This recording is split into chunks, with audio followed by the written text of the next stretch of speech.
So yesterday I made my big reveal video talking about how I do plan to vote for Donald Trump in November. Listen, the reason that I made the video is I'm just so angry at the Democrats. I am so angry at them for a lot of things, really. How I've talked about my relationship with the Democrats is it's almost like I feel betrayed by someone who was my lifelong friend, someone who I trusted, someone who I bared my secrets to, and then all of a sudden they come along and stab you in the back. And that's how I feel about the Democrats right now. So I don't know that my vote for Trump ultimately is as much pro-Trump as it is anti-Democrat and everything these people are doing to our country. And we're going to talk about that in a second as we talk about what is in this lovely 1,400-page bill that they just whipped right out just because of the necessity of it at the last moment after they had spent all weekend negotiating with the Republicans. They just happened to have a 1,400-page bill in their back pocket. We're going to talk about that in a second. But I want to say this too. A lot of you have said, make sure you tell other liberals to do the same thing. You convert other Democrats, that you convince Tim Pool to vote for Trump. You guys really, really want me to work on Tim Pool, like a lot, as if I even know the dude at this point. But listen, I don't think it's my job to tell anyone who to vote for. I really don't. It is not my business. If you want to vote for Trump, vote for Trump. If you want to vote for Biden, vote for Biden. If you want to vote for a third-party candidate, go to town. If you don't want to vote at all, hey man, I totally get it, because I am not thrilled with any option that I have been afforded either. So everyone should do what they want to do. I do not consider, I'm not going to campaign for anyone. I'm not joining the Trump campaign or anything. I'm just saying what works for me and why I'm doing it. That's all. That's the extent of what I'm going to stick my nose into this for. But listen, I do think that I've said many times that when my Trump rally article went viral, I think part of the reason it did is it wasn't from me. I just happened to be like the vessel that conveyed a message that a lot of people needed to hear. And because of that, I felt an obligation to lean into this, to just say what I think and to talk about these things, and maybe it will resonate with people, and it seems to be so far. So that's why I've kept talking about politics. And frankly, listen, I'm stuck at home alone in my home, well, with my husband when he's not at work. I can't even go to my gym. I am losing my mind. What else do I have to do? So today, I want to talk about the bill that the Democrats are trying to push to, instead of voting for the bill that the Republican Senate was involved in negotiating. Because, listen, man, this is offensive. Any American should find this offensive. This is a time of crisis. People need help. People need money. People need to be able to pay their rent, their mortgage. So many people have lost their jobs. I am very blessed in that I'm decently stable. I still had money coming in. Well, I still have money coming in. My husband still has a very stable job. He was telling me yesterday, he's like, I'm considered an essential employee, and he was very excited about that because he doesn't want to sit at home all day. He wants to go into the office. So we're stable, but a lot of people aren't. And I truly believe that this is a time when people needed to come together, start working together, put their differences aside, stop the bickering, and to get something done to help people. And not even just from a public health concern, because that's important too. I want them doing things that are fighting this virus to make sure that we can all go back to normal as soon as humanly possible. But just for the basic safety and security of the country, I expected that Democrats and Republicans were going to be able to stop the fighting for a couple of days and get something done. And now that hasn't happened, and I'm sorry, folks. I'm sorry, Democrats. It's your fault. It is the Democrats' fault that this is not moving forward. So let's see what is in the 1,400-page bill that they want to move forward. Now, don't worry.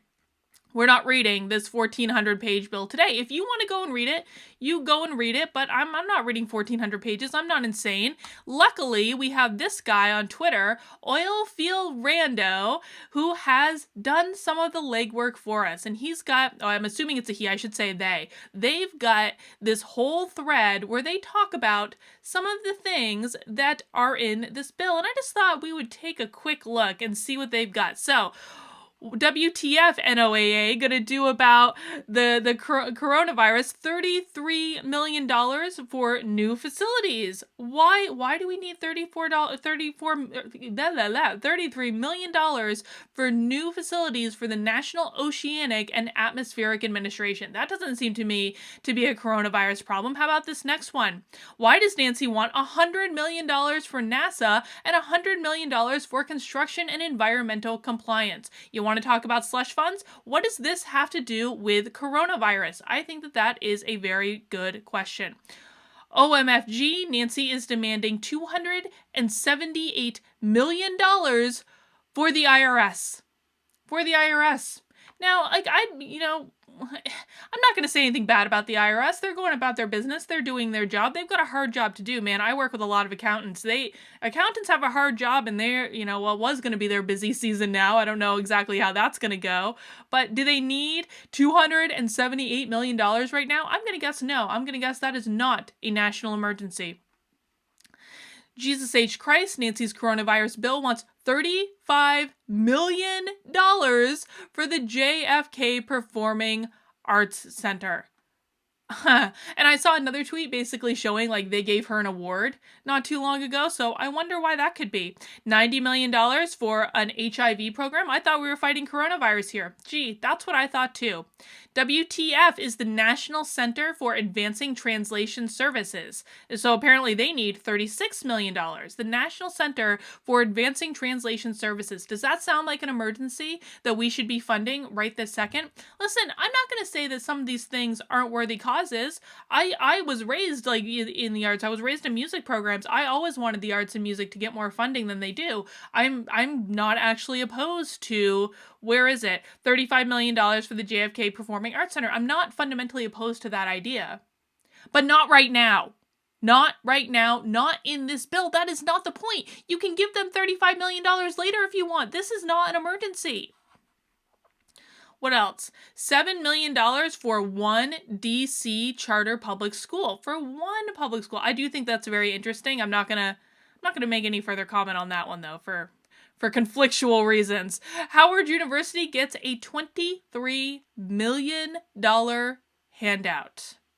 Let's see. To prepare for, and respond to coronavirus. Why is only Howard University getting a $23 million handout? It says Howard's endowment is $647 million. There are thousands of colleges and universities in this country that do not have nearly as much in their endowment that Howard University has. That's just the truth. I worked in higher education for 10 years. There are very worthy, amazing, small little colleges that are really struggling to get by. And listen, it's their own dang fault. To some extent, like a lot of colleges, they've created this situation for themselves. I don't have that much sympathy, but if a college is going to get a $23 million handout, then I probably wouldn't have it be one that has $647 million kind of in their coffers just stored away for a rainy day.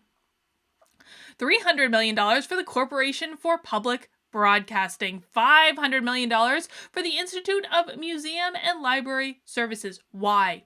Why? This is a coronavirus bill. This is a stimulus bill. This is to help public health and to help people survive, frankly. This is about people's real lives, folks. I'm not going to say that CBS isn't important. Listen, Mr. Rogers, core part of my childhood, 2 thumbs up. 2 thumbs up, man. But do they need $300 million right now? I'm going to guess no, or I'm going to guess it can be done in another bill. $1 million for the Sergeant at Arms and Doorkeeper of the Senate. Sure. Let's see what they said here. For an additional amount, let's actually look at this. Ooh, that got big. Hang on. I need to actually read it in this form.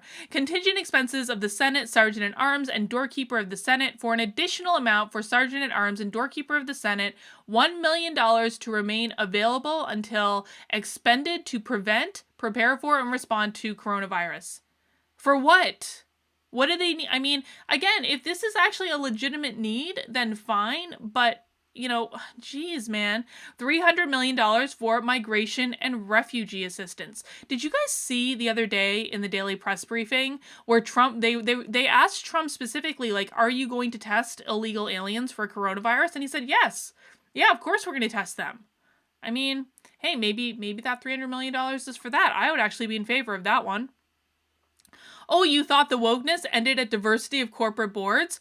We using more minority banks, y'all. So let's see. Minority Bank Deposit Program established. There is established a program to be known as Minority Bank Deposit Program to expand the use of minority banks and minority credit unions. Again, that's not fundamentally a bad thing. It's really not. But why do we have to do that right now? Why in this bill? Why? If the federal agencies use any banks owned by white men, y'all gonna have to explain yourselves. I like that. Let's see, in general, no later than 1 year after the establishment of the program described in subsection A, the head of each federal department or agency shall develop and implement standards and procedures to ensure, to the maximum extent possible as permitted by law, the use of minority banks and minority credit unions to serve the financial needs of such agencies. So no more banking with white men. We're outlining that. And again, I don't necessarily think that promoting minority-owned banks is a bad thing necessarily. I really don't. But come on, man. Like, what the what? Let's keep going. The feds are going to buy $300 million worth of food and then redistribute it. You know, I could actually get behind that one. I'm not necessarily opposed. Another committee, Oversight and Coronavirus Accountability and Transparency Committee. Yeah, because right now, Democrats, you are the ones that I want seeing coronavirus accountability and transparency. Because that's not just going to lead to another impeachment.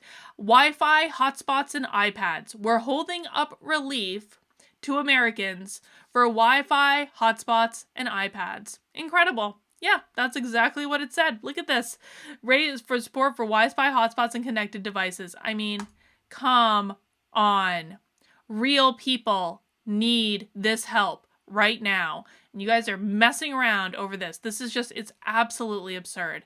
And so you can go online, look all these over for yourself. Honestly, go look at the bill if you're so inclined. I'm sure a lot of people are going to be dissecting this bill today. So there's going to be a lot of information out there for you to peruse. Don't take my word for it, man. Don't take Oil Field Rando's word for it. Just go and look at the bill for yourself and see what you think. This should not be a partisan issue. This should not be about Democrats versus Republicans. This should be about coming together to help as many people as we possibly can and to fix this situation as quickly as we possibly can. But you know what the media is bickering about in all of this? How long should we continue to air these daily briefings with the president? Listen, I have really struggled. I'm just an average person, man. I'm just putting this together like anyone else. I don't make a whole, I make some, like a very tiny amount of money from the YouTube stuff now, but like this is not my full-time job. I do other things as a full-time job. This stuff is like play for me. It's like sport. It's like a hobby, right? So I've really struggled to figure out where to get the best information that I need to know about what's going on to help me, to help my family, because the news is so sensationalized at this point that it's absolutely absurd. I just can't even stand to watch it. But I have actually found these daily press briefings to be incredibly helpful. And yes, sometimes Trump is a little overenthusiastic about things. That's absolutely true. Sometimes they promise things that maybe they're working on, but they're not necessarily getting things done as fast as you would want them to. That's absolutely true. But these briefings are a treasure trove of information. If you haven't watched one, seriously watch it. Listen, just if your news network isn't airing it, and it looks like they might not be anymore, go to the White House's Twitter account. They tweet every day when they're going to do it. Hang on, I'll find the tweet. They tweet out just like this. They live stream it on their YouTube. So you don't even need a news network to be able to watch these briefings. They post clips afterwards. You can always find it on YouTube. I strongly recommend go watch the daily briefing. There's a lot of good information. It's not just Trump talking. And it frankly is one of the few sources of information that I actually trust at this point. But the media is not going to air them anymore. From ABC News, networks face decisions. How long to stick with Trump? 6 television networks began showing President Donald Trump's briefing on the coronavirus outbreak late Monday, but only Fox News Channel stuck it out nearly to the end nearly 2 hours later. It was a notable turning point for coverage of the president's now daily briefings. Networks have been starting to hear criticism of how much time they have been showing the president answering questions live, because the last thing that we should see during a time of crisis that is literally affecting every American in forget Americans, literally affecting everyone in the world. The very last thing that we should be hearing is the duly elected president of the United States giving us information we need to know. Absolutely unbelievable. Still, there's a difference between political rallies and a White House discussion of a national emergency. ABC, CBS, and NBC all covered Trump at the beginning of Monday's briefing, which began at about 6:10 p.m. After 20 minutes. 20 minutes. They switched to the network evening newscast, never to return to Trump. Like, how dare you? Honestly, I'm going to pull my best Greta Thunberg. How dare you? How dare you? I swear to God. And listen, I could probably get behind this if it wasn't just them saying, you know, we're going to come to our regularly scheduled coverage. We'll have full coverage of the president maybe on our website. If you want to go watch the whole thing, here's where you go to watch it. This is a time of crisis. This is a time when people, I don't care if you like the man or not, I really don't. This is a time when people need to be hearing from the president on a very regular, transparent basis. This is something he's absolutely doing right. But if it was just that they were, you know, doing their regular thing, they provided people other avenues to watch it, I could actually get behind that. But let's see what they're saying. Of its own decision to stop showing Trump live, CNN said that if the White House wants to ask for time on our network, they should make an official request. Otherwise, we make our own editorial decisions. Listen, I worked for a public radio station a while ago. I worked for one of the most awarded public radio stations in the country, legit. I would never want these people making decisions about what type of information I can consume and what type I can't. They're absolutely the very last people that you want making these decisions. MSNBC, through a spokesperson, said, "We cut away because the information no longer appeared to be valuable to the important ongoing discussion around public health." In other words, they want to dictate the discussion around public health. How dare you? How dare you?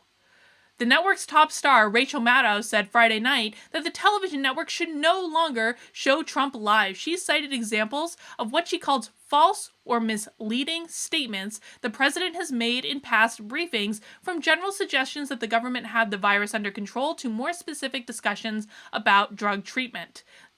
Hey, listen, man, Trump's drug that he's all excited about that I'm not even going to try to pronounce, that saved a guy's life.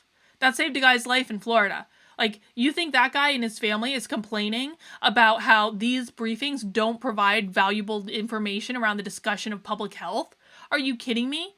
That drug seems to be working, so we'll see what happens. We'll see who they want to believe, Rachel Maddow. All of us should stop broadcasting it, honestly. It's going to cost lives. The Washington Post media critic Margaret Sullivan wrote Monday that the briefings were beginning to sound like substitutes for Trump's campaign rallies and were working against the goal of giving the public critical and truthful information.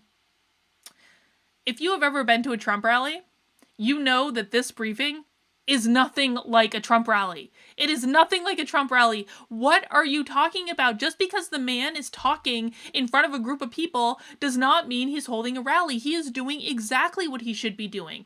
You know, he gets a little uppity sometimes because he's Trump. He just can't help himself. But overall, his tone in these briefings, it's exactly spot on. It is what he should be doing. And if you don't want him doing this, I guess my question is, what do you want him doing?